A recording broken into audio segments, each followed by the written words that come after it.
your immediate prayers, because Israel is about to face one of the most difficult days since the beginning of the war. And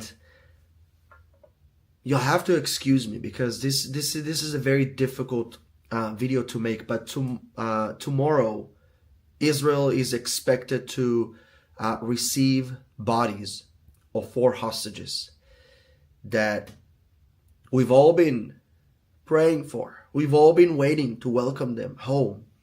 We're talking about Oded Lifshitz, Shiri Bibas, Ariel Bibas, and Kfir Bibas. This beautiful family. Shiri Bibas was kidnapped when she was 32, a mother of 2 beautiful children. We've all seen their faces. Ariel, 5 years old. Kfir, now 2 years old. He was kidnapped when he was only 9 months old. This is how sick, this is how sickening the enemies that we're dealing with. And I just wanted to share with you what's going on. First of all, the families of the hostages, of these hostages, have asked not to eulogize the families, because as soon as the army receives the bodies of the hostages, it has to perform basically to identify them. So they are going to receive them, and it's going to take up to 48 hours to identify the identity of the hostages. Now, I don't know how it's going to look like exactly, but it's reported that Hamas may hold it's just sickening to think about it, but it's a ceremony of handing the bodies to the Red Cross, which is just, we all have a lot to say about the hypocritical Red Cross that didn't do anything for the well-being of the hostages. He didn't ask to see them. He didn't demand to see them. Only after nearly 500 days did the Red Cross ask to see the hostages. So we're going to get the 4 bodies, and the IDF said that it will hold a respectful ceremony in Gaza with a rabbi present upon receiving the bodies. That's what they say. And their coffins will be placed. They will be placed in coffins, draped, covered in Israeli flags, and carried by Israeli troops into IDF vehicles, and then taken into Abu Kabir, the forensic center in Israel. But again, this is very difficult in Israel, and for the whole world. It just shows that we are really dealing we're not just fighting Hamas, we're fighting pure evil. Can you imagine that Hamas is holding bodies of hostages? They don't even let the dead rest in peace. This is just insane. This is what we are dealing with. I just want to share with you a little bit about Oded Lifshitz. We all heard about the story of the Bibas family. They were kidnapped on October 7th. The Yarden was kidnapped, the father, and he actually didn't know what was the fate of his family. He was expecting to unite with them, and only when Hamas filmed him for a propaganda video, they let him know that his family, they lied to him. They said that your family died in Israeli airstrikes. And obviously there is no evidence for that. And then they forced him to speak on camera. And when he returned home to Israel just a few weeks ago, he was expecting to reunite with his family. He didn't know what was their fate. But just try to think about it for a second. This family was stripped, kidnapped from their homes. This is just heartbreaking that we have to deal with such a situation, that a baby Kfir, the youngest hostage taken alive, he was taken alive. Shiri was taken alive Ariel was taken alive, and tomorrow we are going to receive them in coffins. This is just insane, the pure evil that we're dealing with. And if we go back to Oded Lifshitz, he died in such a murdered in such a humiliating way. His home was burnt down.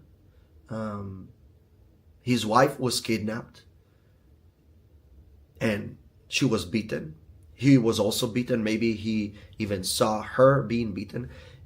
They will never get to have this closure. His wife was released 17 days after the massacre. I think the first hostage to be released, but he died without family, without children, without closure. This is the reality that we're dealing with. He was a great grandfather, passionate advocate for human rights, for peace. And this is what Hamas did to him. They took him alive and they're returning him in a body bag. This is just really a heartbreaking situation. And so this is what we're expecting to see tomorrow on Thursday, and on Saturday we are going to see the release of the final 6 living hostages that were part of phase 1 of the hostage deal. And this is really joy mixed with grief. Israel is a nation in trauma that needs healing. We're as I've said, it's one of the most difficult days that we are going to see. Now, up until now, actually Israel is going to release up to 1,900, nearly 2,000 Palestinian terrorists in exchange for our people. This is the great lengths Israel goes to in order to bring our people back. We don't leave anybody behind. And I just want to ask you guys watching this, if this happened in your country, if this happened, it could have been me, it could have been you, it could have happened to any of us. What if you had your mother in captivity, your brother, your son, your grandchild? You would do anything to bring them back home. And we all saw the testimonies coming of the released hostages, that they have endured a living hell, chained for over a year, kept in the dark, in the tunnels of Hamas, not knowing what is going on in the outside world. They were given rotten food, in other cases animal feed. They were given dirty water to drink. Now keep in mind that since the beginning of the war, Israel has facilitated over 1 million tons of humanitarian aid into the Gaza Strip. More than 1 million tons in 16 months. There is no starvation in Gaza. The only starving people, as I've said, are the hostages. We're really dealing with pure evil. Now, October 7 is a very difficult day. The darkest day for the Jewish people since the Holocaust. 3,000 Hamas terrorists came, invaded our land, butchering our men and women, taking alive hostages. This is not a resistance group. This is one of the most brutal, evil terrorist organizations that exist in our times. They butchered innocent people. And Israel said, look, if Hamas is going to hold, again, one of their orchestrated ceremonies, handing over the bodies to the Red Cross, if they're again going to have a ceremony like this is yet again another violation of the hostage deal agreement. But also, it really shows you how evil they are. They're celebrating dead hostages that died in captivity. It's really insane. I can't help but think how sickening it is that Hamas is trying to manipulate the West with all the cameras, with everything that they're filming all the time. And it's really over 500 days in a living hell that our hostages are dealing here with. And I'm asking, where are the human rights groups? Where were they? The UN, 12 UNRWA employees, 12 UN employees participated in massacre. 7 of them were teachers. The Red Cross, as I said, they didn't demand to see the hostages, to check on them. Amnesty International, they never miss an opportunity to file a big report exposing Israel, calling Israel a genocidal state.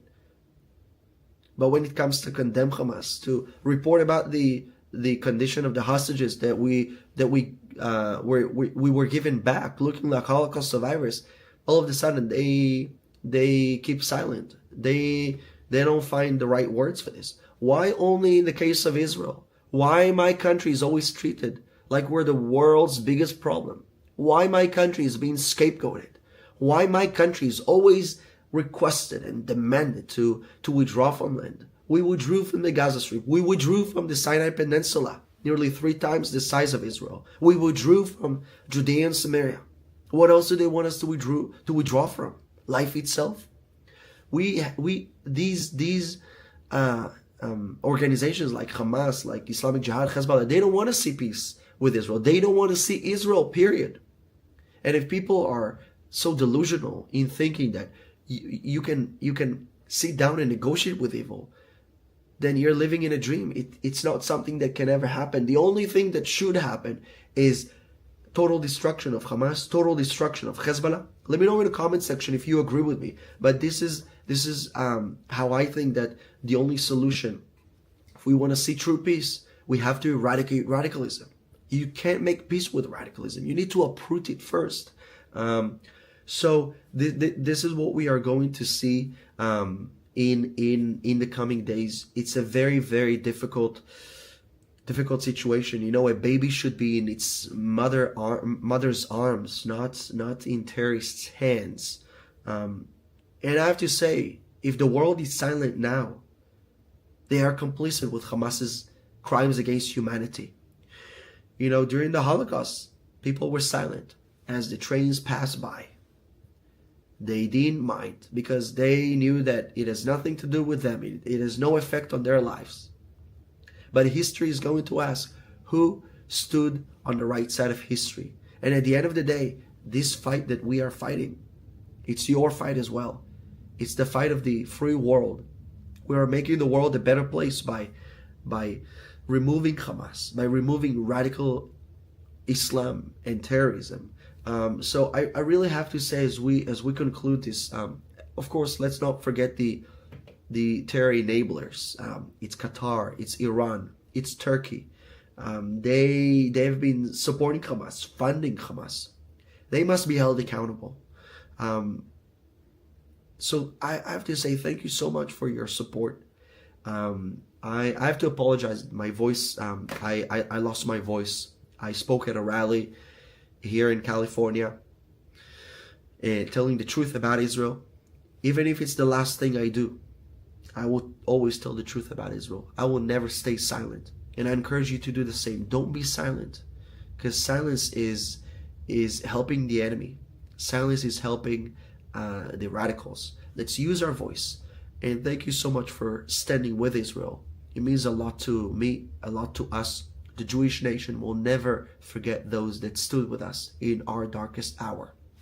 Tomorrow is going to be one of our darkest hours of this war. Thank you very much. Please share this video so it reaches as many people as possible. Truth is destined to win. Thank you guys very much. And of course, may God bless the living hostages. I pray that the victims, families of the dead hostages will find comfort, will find healing. It's really a nation in trauma, really heartbreaking situation. Thank you so much for your prayers. God bless you all.